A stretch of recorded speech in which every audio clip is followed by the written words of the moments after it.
Marwadi university మంచి భవిష్యత్తు కోసం తెలుగు విద్యార్థులు ఇష్టపడే యూనివర్సిటీ. కాల్ 9059052378 9059052379.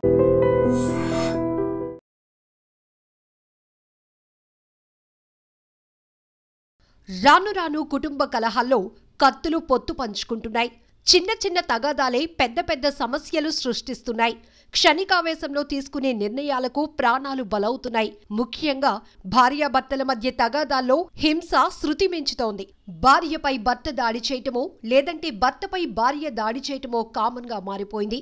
ఇటీవల కాలంలో భార్యలు కూడా తామేమీ తక్కువ కాదన్నట్టు భర్తలపై విచక్షణ రహితంగా దాడులకు తెగబడటం చూస్తూనే ఉన్నాం. అయితే తాజాగా ప్రేమ వివాహం చేసుకున్న యువకుడు భార్యతో గొడవ పడ్డాడు. ఆవేశంతో కత్తితో దాడి చేయబోయాడు. అడ్డుకోవటానికి వచ్చిన అత్తను కత్తితో విచక్షణ రహితంగా పొడిచాడు. ఈ ఘటన హైదరాబాద్ లోని మియాపూర్ పోలీస్ స్టేషన్ పరిధిలో జరిగింది. మియాపూర్ ప్రాంతంలో క్యాబ్ డ్రైవర్ గా పనిచేస్తున్న మహేష్ అనే యువకుడు అదే ప్రాంతానికి చెందిన శ్రీదేవిని ప్రేమించి పెళ్లి చేసుకున్నాడు. వీరికి ఓ పాప కూడా ఉంది.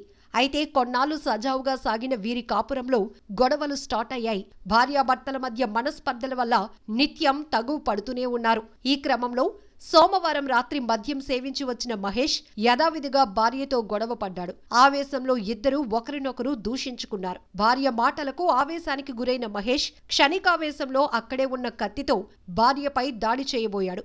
అక్కడ ఉన్న అత్త అడ్డుకోబోయింది. దీంతో మరింత కోపోద్రిక్తుడైన మహేష్ అత్తపై విచక్షణ రహితంగా దాడి చేశాడు. దీంతో శ్రీదేవి తల్లికి తీవ్ర గాయాలయ్యాయి. ఆమెను ఆసుపత్రికి తరలించగా ఐసీయూలో వైద్యం అందిస్తున్నారు. ప్రస్తుతం ఆమె పరిస్థితి విషమంగా ఉన్నట్లు తెలుస్తోంది. శ్రీదేవి స్వల్ప గాయాలతో బయటపడింది. శ్రీదేవి ఫిర్యాదుతో కేసు నమోదు చేసిన మియాపూర్ పోలీసులు మహేష్ ను అదుపులోనికి తీసుకుని విచారణ చేపట్టారు.